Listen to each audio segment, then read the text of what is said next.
What's going on, everyone? Justin again. As always, thanks for watching my channel. Welcome back. So Monday is over with. Jumping right on over to Tuesday. Today's topic is going to be about tools of a dying era. You're probably going to hear me say it a few times because I think and I believe and I've seen handfuls of tools over the last decade. Some of them I haven't seen, nor have I had to use since I started this automotive career. Some of them I've only seen used a couple of times within the last 4 or 5 years. And some of the tools that we still use, but maybe once in a blue moon, okay? Look, there are gonna be tools that you're gonna spend your money on in this automotive profession, and it is of my opinion. And feel free to share with me down in the comments your opinion about it when the video is over with. But it is of my opinion that there are certain generational gaps where there's tools that are required to work on a specific car manufacturer or lineup for at least that era, okay? So 80s, 90s, 60s, 70s, 50s, 60s, even 90s, going into 2000s, right when we were converting from OBD1 to OBD2, and then going on over here into the newer platform of electronic cars and soon more and more self-driving cars. But before I get into all the ins and outs of the rest of this video, let's go ahead and jump over to the shop and take a look at some of these tools that I'm talking about so you can actually formulate your own opinion about it. Roll camera. All right, guys, so we're back at the shop, taking a brief intermission from the topic just to show you the actual tools that I'm getting ready to talk to you about tonight. Of course, you probably already heard me give you the little cheer spiel. So now we're gonna dive on in and take a look at some of these tools from a dying era. All right, a little panoramic action, but I know that most of you probably know, or some of you probably don't know what half this stuff is. We're gonna talk about it briefly. Starting over here to what should be obvious on the left-hand side is gonna be a various assortment of brake tools for drum brakes.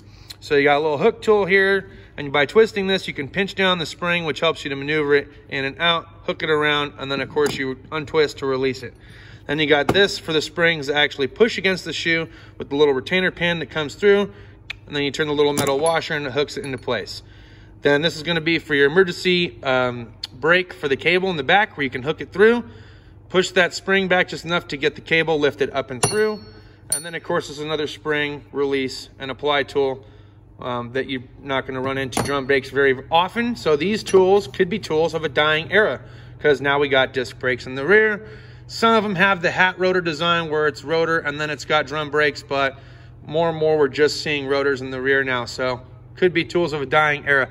Speaking of which, we're gonna come over here to this tool. Some of my GM guys out there might recognize this. Remember that spring that's in the drum? So most of us would have to use a really long skinny flathead or some kind of pair of pliers to ply it over. Well, apparently this tool made by Blue Point was supposed to be the be all end all. If you set it up right, it would widen the spring out or collapse it down just enough for you to hook it in, make your life easier. But turns out just wasn't worth using, and for how often that we've seen those come in, clearly you can see it has remained in its package. So another tools of a dying era. So R12 systems. These are a handful of tools that my boss had pulled out of his toolbox and had told me that he would use these to remove and replace the compressor seals on R12 compressors. Some other tools that were made for seal changing. And then of course, this isn't for hooking up to the R12 system, all of which don't use or run into anymore. And I have a feeling that the R134 will probably also phase itself out, especially with the new refrigerant technology coming out like the 1234YF. All right, how old is old? Here, look at this, J.C. Penney's dwell meter. So that way you can check the gapping between your points. So it's a tool that I never really used or had much need for. It's not mine, it's my boss's as well. But at one point, this was a pretty commonly used tool and you used it quite a bit, you know, between doing tune-ups and adjustment and things like that, especially when you were interchanging distributors. And now here's another tool. We're getting ready to go into distributor talk. This is made by Tecton or Techie-Tone. Okay, believe it or not, a special tool designed for pulling the gears off of a Ford distributor. So if you're working on a Ford and you need to take it apart because you need to change out the coil, you had this tool to do so. Well, now we're not really running into those situations anymore and everything has moved its way over to coil. Here's another tool that was used for the older vehicles, which was a fuel system adjustment set, mainly for carburetor and adjusting what your fuel ratio and idle speed and so forth. A tool that's not going to be used very much or not at all anymore. Again, tools of a dying era. Moving over here to our distributor wrenches. So this one was mine.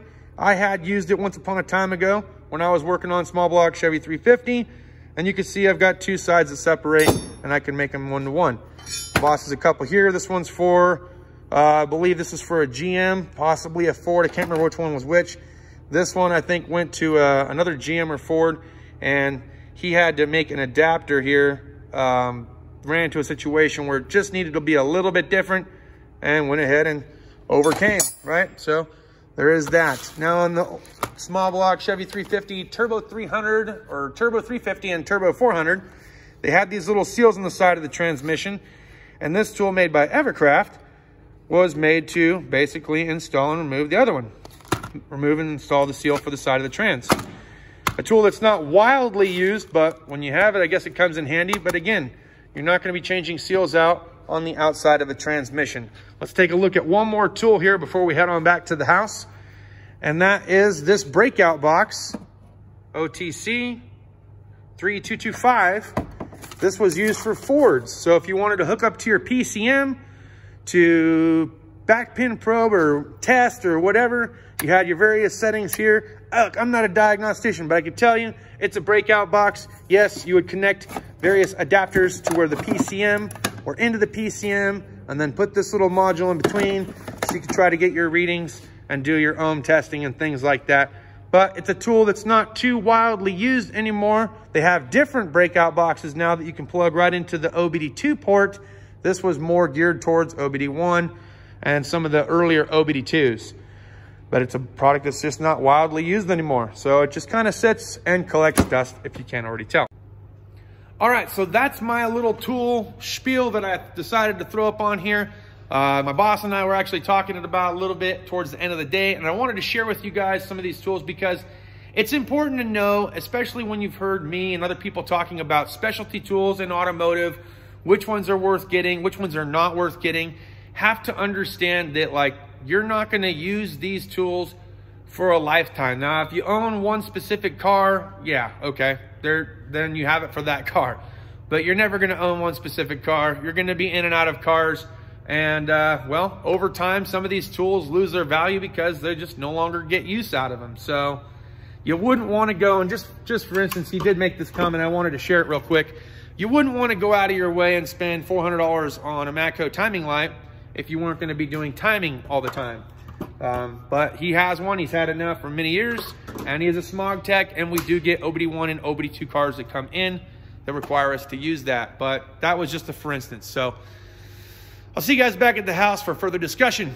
All right, so those are just a small amount of tools that my boss and I put down on top of my toolbox, so that way I had something to kind of show you what it was that I was talking about.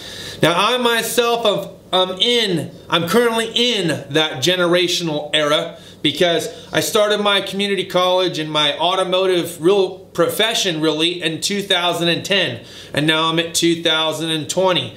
So it's of my opinion that here in about the next 10 years, some of the tools that I have that I utilized on cars from like the earlier to mid 2000s or even the 90s, okay, are no longer really going to be used as much going in through 2020 and 2030. I believe once I get to 2030 in this automotive profession, should I still be in this automotive profession by 2030, when there comes to self-driving cars and all the technology is going to change, the tools that I have and that I currently utilize are going to change. And I've got a feeling that more and more stuff is going to be gearing more and more towards electronics. Okay, so I'm really going to have to start upping my game and start getting the brain to work as much as my hands do. Okay, because yes, at the end of the day, I still consider myself a mechanic by trade, but if I want to make it and continue to make it in this industry,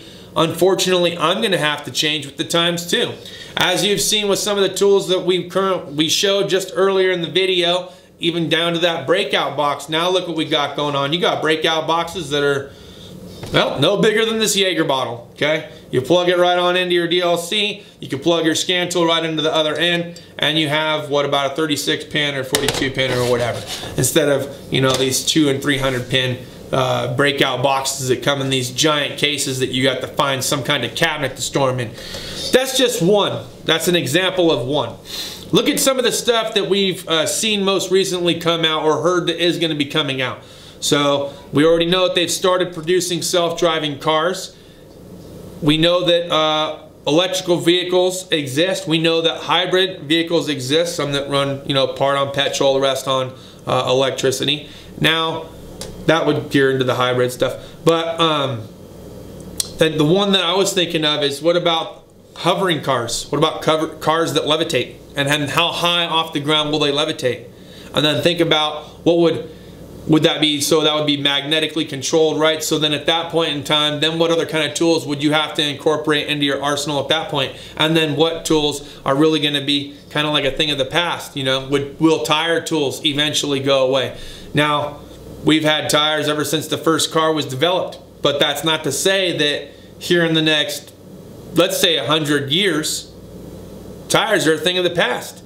You no longer have to worry about seeing them in ditches or people burning them in their backyard or using them on dirt track.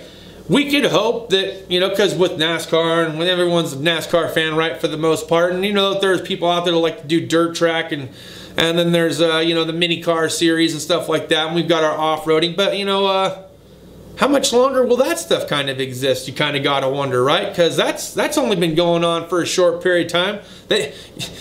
People weren't taking their Model A's and Model T's off-roading, I'll tell you that, okay? So yes, it's still fairly new, but I just wonder how much longer it will go before that becomes a thing of the past and jet propulsion and magnetic hovering take place, things like that. So put your thoughts and opinions down below. List some of the tools that you have that you found to be kind of within that dying era. Are there tools from your era that I didn't show, or ones that I didn't make mention of that you haven't had to use in many years? It could even be a timing light if that's the oldest tool that you've used. Let me know down in the comments. Hope you guys enjoyed today's content. Thanks as always for watching. We'll see you guys next time. Cheers and deuces.